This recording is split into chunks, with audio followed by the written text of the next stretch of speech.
اعوذ باللہ من الشیطان الرجیم، بسم اللہ الرحمن الرحیم۔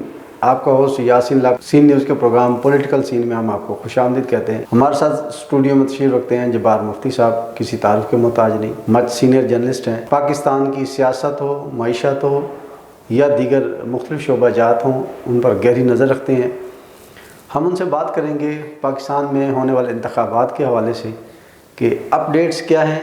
پشاور ہائی کورٹ نے بلے کا نشان بحال کر دیا ہے اور خبریں آ رہی ہیں کہ الیکشن کمیشن نے سپریم کورٹ جانے کا بھی فیصلہ کر لیا ہے۔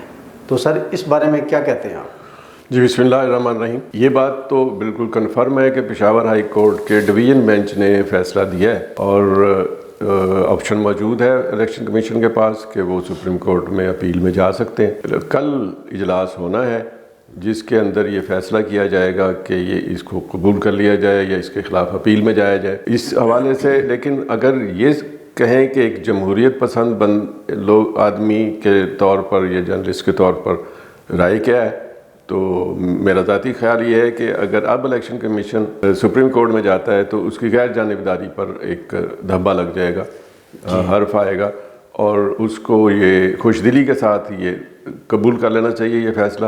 انہا کا مسئلہ نہیں بنانا چاہیے کہ چونکہ انہوں نے بلے کا نشان، ہاں اگر کوئی اتنی مستحکم قسم کی کوئی دلائل ان کے پاس ہے قانونی، تو وہ میرا خیال ہے پشاور ہائی کورٹ بھی تسلیم کر لیتا۔ لیکن اس میں جو مزاح کا ایک پہلو ہے وہ یہ ہے کہ لوگ یہ کہہ رہے ہیں کہ جی تحریک انصاف کو ریلیف پشاور ہائی کورٹ سے کیوں ملتا ہے، تو اسی لیے وہ جاتے بھی پشاور ہائی کورٹ ہی ہیں۔ یہ بھی ہے کہ ماشاءاللہ ملک میں اور بھی 3 ہائی کورٹس موجود تھے، لیکن وہ ان کا ہر فیصلہ اور ہر مقدمہ جو دعویٰ جو ہے وہ پشاور ہائی کورٹ کی طرف ہی جاتا ہے۔ اب اگر سپریم کورٹ میں جاتے ہیں تو پھر دیکھنا پڑے گا۔ لیکن میں ایک اور پہلو کے حوالے سے بات کرنا چاہتا ہوں جی، وہ یہ ہے کہ اب جو الیکشن شیڈیول ہے اس پہ آپ غور کریں تو اتنا وقت نہیں ہے کہ آپ اب کل اپیل میں جائیں، پرسوں وہ اپیل لگے، تو پھر اس کے بعد جو کاغذات نامزدگی کی واپسی کا دن ہے اور جس نے ٹکٹس اپنی جمع کرانی ہے تو وہ کیسے جمع کرائیں گے اور کس کو کون سا انتخابی نشان ملے گا، یہ تھوڑا سا انتظامی مسئلہ ایک پیدا ہوگا۔ اس کو بھی الیکشن کمیشن کو سامنے رکھنا چاہیے کہ اب وقت کم ہے، اور اس طرح کے اگر ابہام پیدا ہوتے رہے تو وہ جو الیکشن کے انعقاد کے حوالے سے لوگوں کے دلوں میں شکوک و شبہات ہیں، پھر وہ مزید تقویت حاصل کریں گے اور وہ جو بے یقینی کی کیفیت ہے وہ مزید بڑھ جائے گی۔ تو یہ بے یقینی کے بادل اگر چھٹ جائیں تو اچھا ہے۔ الیکشن کے بارے میں کلیئرٹی ہونا چاہیے کہ واقعی 8 کو ہونے ہیں، اور جو انتخابی شیڈیول ہے اس پر پہلے سے اعلان کیے گئے شیڈیول پر عمل ہونا چاہیے، اور اس کے لیے پھر وقت تھوڑا کم رہ جائے گا، یہ بھی صورت دیکھنی چاہیے۔ جی بہت شکریہ۔ الیکشن کمشنر کی جانب سے جو آئندہ لائحہ عمل سامنے آ رہا ہے، اگر وہ سپریم کورٹ میں جاتے ہیں تو اس کا مطلب ہے کہ عمران خان نے جو ماضی میں چیف الیکشن کمیشن پر جو الزامات عائد کیے تھے جانبداری کے، وہ الزامات تقویت پکڑ جائیں گے، اور آنے والے وقتوں میں الیکشن کمشنر کے جو نتائج اور دیگر احکامات ہیں وہ بھی ڈاؤٹ فل ہو سکتے ہیں۔ اس بارے میں ہم نے رائے جانی۔ سر، جو انٹرنیشنل میڈیا اور بین الاقوامی قوتیں ہیں، وہاں پر خان صاحب کا وہاں جو سحر ہے، ان کی جو پرسنالٹی کے حوالے سے لوگ پسند کرتے ہیں، حتیٰ کہ گورنمنٹ لیول تک مختلف ممالک کی ان کو لائک کرتے ہیں۔ پاکستان میں خان صاحب پر اندراج مقدمات، کورٹ پروسیجر پر اکثر اوقات انگلیاں اٹھائی جاتی ہیں، باہر سے دیگر ملکوں سے بیان بازی سامنے آتی ہے۔ ریسنٹلی کل کینیڈا کے ہاؤس آف کامن نے عمران خان کے حق میں ایک قرارداد جو ہے وہ منظور کی ہے، جس نے عمران خان کے حوالے سے اور پاکستان میں انسانی حقوق پر انگلی اٹھاتے ہوئے انسانی حقوق کی خلاف ورزیوں کو فوری طور پر روکنے کا مطالبہ کیا گیا۔ تو اس بارے میں آپ کیا کہتے ہیں؟ کیا وہ ہمارے ممالک میں ہمارے اداروں کے ہونے والے پروسیجر یا ڈیسیژن پر اعتراضات کر سکتے ہیں انسانی حقوق کی آڑ میں؟ اس کے بھی کئی پہلو ہیں۔ پہلی بات تو یہ ہے کہ اس میں کوئی شک نہیں کہ عمران خان انٹرنیشنل پرسنالٹی ہے۔ جی بالکل، پوری دنیا میں ان کا فیم ہے، سب لوگ ان کو جانتے ہیں۔ اس لیے تشویش اگر ان کے حوالے سے پاکستان کے اندر ہونے والے اقدامات کے نتیجے میں اگر کوئی تشویش کہیں پائی جاتی ہے تو وہ نیچرل ہے۔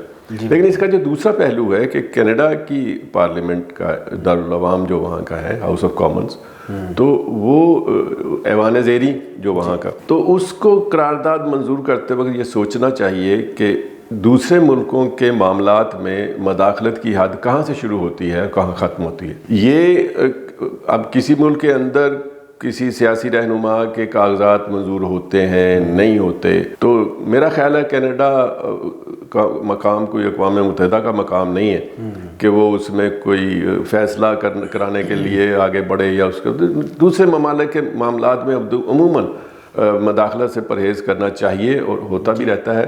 تو کینیڈا کا یہ مقام نہیں ہے کہ وہ پاکستان کے معاملات میں مداخلت کرے، اس حوالے سے تو میرا خیال ہے کہ وہ مناسب چیز نہیں ہے۔ باقی جو بات صحیح ہے وہ یہ ہے کہ ہمیں اپنا گھر درست رکھنا چاہیے تاکہ کسی کو اعتراض ہی نہ ہو۔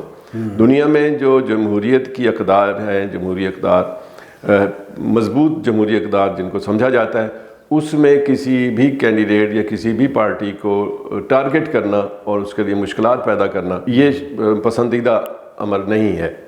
تو پاکستان کے اندر بھی اگر پاکستان تحریک انصاف کے حوالے سے اقدامات اس طرف جاتے ہوئے نظر آئیں کہ کسی ایک پارٹی کو ہدف بنایا جا رہا ہے اور کسی کو فیسیلیٹیٹ کرنے کی کوشش کی جا رہی ہے، تو جمہوری حلقوں میں تشویش تو پھیلے گی، لیکن وہی میں نے جیسے عرض کیا کہ ایک حد ہوتی ہے دوسرے کے معاملات میں، کس حد کہاں تک آپ جا سکتے ہیں کیا نہیں۔ تو میرا خیال ہے یہ کوئی اچھی بات نہیں ہے، خود ہمارے لیے بھی اچھی نہیں ہے، خود ان کے لیے بھی نہیں اچھی۔ جی بہت شکریہ۔ بین الاقوامی سطح پر ہمیں اپنا امیج بہتر کرنا ہوگا، اپنی قدریں وہ بلند کرنے کے لیے ایسے اقدامات کرنے چاہیے تاکہ کوئی بھی ممالک ہمارے اندرونی پالیسیوں پر انگلی نہ اٹھا سکے، اعتراض نہ کر سکے۔ مفتی صاحب یہ بتائیے کہ ملتان کی سیاسی صورتحال دن بدن بدلتی اور ایک طرف جو ہے نا بڑی نمایاں ہو چکی ہے۔ ملتان سے یوسفزا گیلانی کے جو روایتی حریف تھے سکندر بوسن صاحب اور احمد حسین ڈہڑ صاحب جو کہ ان کے شاگرد بھی رہ چکے ہیں، اب وہ ڈہڑ گروپ اور بوسن گروپ، گیلانی صاحب آپ کے دوست بھی ہیں یوسفزا گیلانی صاحب، ان کے خلاف وہ اتحاد ایک مضبوط بن چکا ہے، اسے کیا دیکھتے ہیں کہ گیلانی صاحب کو شکست دے سکیں گے ڈہڑ اور بوسن گروپ مل کر؟ دیکھیں جی، ڈہڑ جو نوجوان اور متحرک سیاستدان ہے، وہ ایک زمانے میں تو ایسے لگتا تھا کہ جیسے وہ یوسفزا گیلانی صاحب کے ہاتھ کی چھڑی ہے یا ان کی کلائی کی گھڑی ہے یا ان کی جیب میں پڑا ہوا کوئی سکہ ہے، یہ کیفیت تھی۔ ان کے شاگرد بھی تھے، ان کو ایک اگر پارلیمانی طور پہ کوئی یہ بہت غلط لفظ نہ ہو تو لیپالک بھی تھے کہ سیاست میں سمجھا جا رہا تھا کہ گیلانی صاحب نے ان کو آگے بڑھایا، انٹروڈیوس کرایا۔ لیکن اصل میں ایک واقعہ ایسا ہو گیا تھا جس کی وجہ سے یوسفزا گیلانی سے ان کی محبتیں کم ہوئیں اور وہ پھر انہوں نے اپنا ہی راستہ اختیار کر لیا۔ وہ تھا کہ بقول ڈہڑ صاحب کے کہ یوسفزا گیلانی صاحب نے ان سے وعدہ کیا تھا کہ اس الیکشن میں آپ مجھے سپورٹ کریں، گیلانی گروپ کو، اور پھر آپ کو اگلے الیکشن میں قومی کا ٹکٹ دیا جائے گا۔ لیکن وہ پھر اس پر پورا نہ اترے، اگلے الیکشن میں خود یوسفزا گیلانی صاحب کینڈیڈیٹ ہو گئے۔ احمد حسین ڈہڑ صاحب کو اس پر بڑا غصہ آیا اور انہوں نے پھر راہیں جدا کر لی۔ آپ کو یہ یاد ہوگا ان کا ایک مزاج ہے کہ پچھلے انتخابات میں جب وہ پی ٹی آئی میں تھے تو پی ٹی آئی میں ہوتے ہوئے ٹکٹ جو تھی وہ بوسن صاحب کو دے دی گئی، دونوں اس وقت پی ٹی آئی میں تھے۔ جی بالکل ایسے اب دونوں مسلم لیگ نون سے وابستگی ہے، تو اس وقت احمد حسین ڈہڑ صاحب نے ایک مثال قائم کی کہ آپ اپنے ذہن میں رکھیں عمران خان کا مزاج، کہ ایک ٹکٹ اناؤنس کی ہے، ایک فیصلہ جاری کر دیا ہے، اس کے خلاف ان کی پارٹی کا ایک بندہ احتجاج کرتا ہے اور خود عمران خان صاحب کے نقش قدم پہ چلتے ہوئے دھرنا دیتا ہے، اور وہ بھی عمران خان صاحب کے گھر میں جا کے، بنی گالہ میں دھرنا دیتا ہے، اور اس وقت تک نہیں اٹھتا جب تک کہ مذاکرات کے نتیجے میں پھر ملتان سے بھی وفد گیا، تو جا کے خان صاحب نے رپورٹیں لیں اور اس پر پھر انہوں نے اپنا فیصلہ تبدیل کیا۔ پورے پاکستان کی واحد مثال ہے کہ جب ٹکٹ جاری کی ہوئی تبدیل ہوئی اور احمد حسین ڈہڑ صاحب کو دے دی گئی، اور احمد حسین ڈہڑ کی یہ مزاج کا حصہ ہے کہ وہ اپنے جو خیالات ہیں یا اپنی سوچ ہے یا اپنا جو چاہ رہے ہوتے ہیں وہ اس پر آگے تک جاتے ہیں۔ ظاہر ہے نوجوان اگریسو بھی ہوتا ہے، تو اب تک تو یہ، اب وہ دونوں بھی پھر ایک پارٹی میں، تو اب ان کا اتحاد بھی ہو گیا ہے، اور ہوا بھی گیلانی صاحب کے خلاف ہے، جن کے کبھی کسی زمانے میں وہ شاگرد تھے. جی بالکل. تو اب لیکن یہ اب ذاتی تعلق کی بات علیحدہ ہوتی ہے. اب وہ متحارب پارٹیوں میں ہیں، وہ پیپلز پارٹی کے پاکستان کے وائس چیئرمین ہیں، یہ مسلم لیگ نون میں ہیں، اور ان کا آپس میں تو اتحاد نہیں ہے. تو جو ایک گروپ کے مخالف جتنے ہوں گے وہ ظاہر آپس میں اتحاد کریں گے، یہ بھی ایک نیچرل سی چیز ہے. اگر ان کے مفادات آپس میں نہیں ٹکراتے بوسنوں کے اور ڈیڑھوں کے، تو پھر تو یہ اتحاد چلے گا. اگر کسی جگہ پہ آ کے مفاد ٹکرا گیا تو پھر معاملات دگرگوں ہو سکتے ہیں. لیکن میں پھر عرض کروں گا کہ 13 تاریخ کو ہم اس پوزیشن میں ہوں گے کہ ہم حلقہ وار گفتگو کر سکیں کس حلقے میں کیا صورتحال ہے. کیونکہ ابھی تک مراحل باقی ہیں، انتخابی نشان ہونے ہیں، اور نشان اس کو ملے گا جس کو پارٹی سرٹیفکیٹ دے گی. جب نشانات مل جائیں گے پھر کاغذات نامزدگی کی واپسی کا ایک مرحلہ ہوگا، جس میں بہت سے لوگ جو امیدوار ہوتے ہیں ٹکٹ کے، وہ ٹکٹ نہ ملنے کی صورت میں بغاوت کر سکتے ہیں، وہ آزاد کھڑے ہو سکتے ہیں. تو پھر اس وقت جو صورتحال ہوگی 13 کے بعد، پھر اس پر حلقہ وار ہم انشاءاللہ غور کریں گے. جی بالکل. یہ اخلاقی طور پر آپ اس کو کس طرح دیکھتے ہیں کہ ایک شخصیت کو آپ جو ملک کی پرائم منسٹر بھی ہوں اور ہمارے ساؤتھ پنجاب میں ایک مثبت امیج رکھتے ہوں، اس کا شاگرد کل تک جو اس کے دائیں بائیں پھرتے تھے آج ان کے سامنے سٹینڈ کر کے کھڑے آ رہے ہیں. بلکہ سب سے زیادہ ملتان میں کردار کشی جو ہو رہی ہے وہ احمد حسین ڈیڑھ کی جانب سے ہو رہی ہے. گیلانی صاحب کی ذات، ان کے کردار، ان کی فیملی کے معاملے میں کہ انہوں نے سیاست میں کیا کیا. تو اس کو کیا دیکھتے ہیں کہ کیا کسی بھی شاگرد کو یا کسی جونیئر کو جس کی انگلی پکڑ کے چلایا گیا اس کی جانب سے جب اس قسم کی الزام تراشی ہوتی ہے تو وہ کیا کیفیت یا کیا ایسا کرنا چاہیے ان کو؟ میں شعر بہت کم سناتا ہوں، آج ایک شعر سنا دیتا ہوں. سر شکریہ. محبتوں میں عجب ہے دلوں کا دھڑکا سا، محبتوں میں عجب ہے دلوں کا دھڑکا سا، کہ جانے کون کہاں راستہ بدل جائے. تو یہ محبتوں کی جگہ آپ لفظ سیاستوں رکھ لیں. سیاستوں میں عجب ہے دلوں کا دھڑکا سا، کہ جانے کون کہاں راستہ بدل جائے. تو آج کے دوست کل کے دشمن ہوتے ہیں، آج کے دشمن کل کے دوست ہوتے ہیں. مسئلہ مفادات کا ہوتا ہے، کس کو کون سا راستہ سوٹ کرتا ہے وہ اس پہ چل پڑتا ہے. یہ کبھی ایک ہی پارٹی میں تھے، پھر متعارف پارٹیوں میں چلے گئے. تو ظاہر سی بات ہے.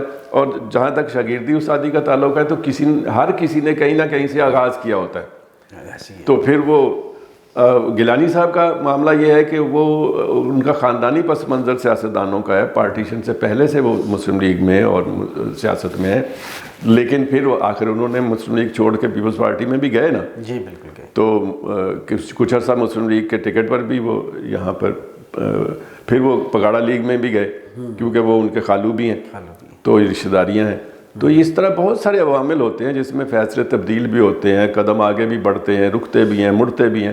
تو یہ سلسلے چلتے رہتے ہیں. اس لیے اس کو وہ اس طرح نہیں لینا چاہیے کہ شاگرد تھا تو آج کیوں کھڑا ہو گیا. سیاستدان ہے بھائی، اس نے اپنا مقام حاصل کرنا ہے، آگے بڑھنا ہے. اس کا ٹارگٹ حلقہ ہے، حلقہ قومی اسمبلی میں اگر وہ پہنچ جاتے ہیں تو پھر اگلا ٹارگٹ وزارت ہوگی، وہ قائمہ کمیٹیاں ہوں گی. تو پھر وہاں آج کے دوست کے ساتھ وہاں ٹکراؤ ہو گیا تو وہ وہاں مخالف ہو جائیں گے. جی آپ کی بات بالکل بجائے پارٹیاں بدلنا یا سیاست میں گروپنگ بدلنا ڈیفرنٹ چیز ہے. میرا سوال تھا کردار کشی اور انگلیاں اٹھانا. کردار کشی کا جہاں تک تعلق ہے، جی بالکل، یہ بدقسمتی ہے کہ ہماری سیاست کا یہ ایک لازمی جزو سا بنتا جا رہا ہے کہ مخالف کو جب تک ڈیگریڈ نہ کریں، اس کے مقام و مرتبے سے نیچے نہ گرائیں، ہم سمجھتے ہیں کہ ہم ابھر کے سامنے نہیں آ سکتے. تو خاص طور پہ جو مقام کے طور پر یا وقار کے طور پر کسی بلند مقام پہ ہوتا ہے تو پہلے اس کو نیچے لانے کی کوشش کی جاتی ہے. تو گیلانی صاحب کا ایک مرتبہ مقام تو ہے کہ وہ وزیر اعظم بھی رہے ہیں، وہ قومی اسمبلی کے اسپیکر بھی رہے ہیں. جی جی بالکل. تو وہ ان کا ایک مقام تو ہے. باقی پارٹی جو ہے ان کی، اب اس کی پوزیشن ملک کی سیاست، قومی سیاست میں اتنی اچھی نہیں ہے. اب گیلانی صاحب کو زیادہ زور لگانا پڑے گا. جی بالکل. آپ پیپلز پارٹی کو پنجاب میں کس طرح دیکھتے ہیں کہ کیا اس الیکشن میں پیپلز پارٹی پنجاب میں سروائیو؟ پچھلے انتخابات سے کچھ بہتر ہوگی، لیکن ابھی اس پوزیشن میں نہیں ہے کہ وہ بہت بڑا چیلنج بن سکے. ابھی حالت کمزور ہے. یہ کانسٹیچوئنسی وائز دیکھا جائے گا کہ کہاں اس کے امیدوار ذاتی طور پر کتنے بڑے پہلوان ہیں، کتنے زور و پاور پہلوان ہیں، اور ان کے خاندانی پس منظر کیا ہے، وہاں سیاسی گروپ بندی کیسی ہے. جی بالکل. ان سب کے نتائج میں کہیں کہیں آ جائے گا. لیکن بحیثیت پارٹی ووٹ کے اب وہ اتنا زیادہ نہیں رہا جتنا پہلے کبھی ہوتا تھا. اب ٹکر تو پی ٹی آئی اور مسلم لیگ کی ہے، اس کے بعد جا کے پیپلز پارٹی کی باری آتی ہے. جی بہت شکریہ. ہم نے جبار مفتی صاحب سے سیاست پر گہری نظر کا جو تجزیہ تھا وہ لیا، ملتان کے حوالے سے امیدواروں میں ٹکراؤ پر بات کی، قومی سیاست کے حوالے سے بلے کے نشان کی بحالی اور اس کے جو اثرات ہیں الیکشن پر وہ سامنے آئے۔ اس کے ساتھ ہی آج کے پروگرام کا وقت ختم ہوتا ہے۔ نیکسٹ پروگرام تک کے لیے ہم آپ سے اجازت چاہیں گے۔ پاکستان زندہ باد۔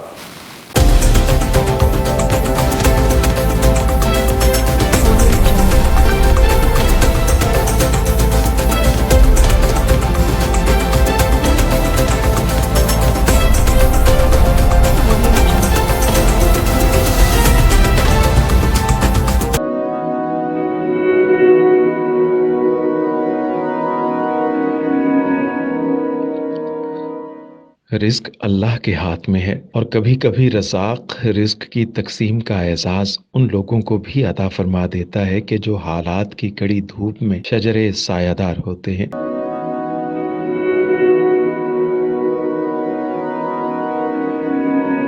ملتان میں سلطان فاؤنڈیشن کی جانب سے مختلف مقامات پر سینکڑوں افراد کے لیے سلطان دسترخوان سجایا جاتا ہے۔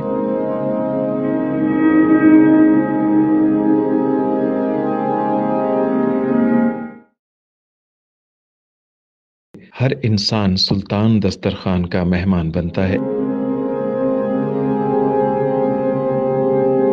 بلا شبہ سلطان فاؤنڈیشن انسانیت کا قابل فخر سرمایہ ہے، اور بھلے ہی ایسے ادارے ہوں یا افراد، وہ غربت و افلاس کے سلگتے صحرا میں احساس کی چھتریاں بنتے ہیں۔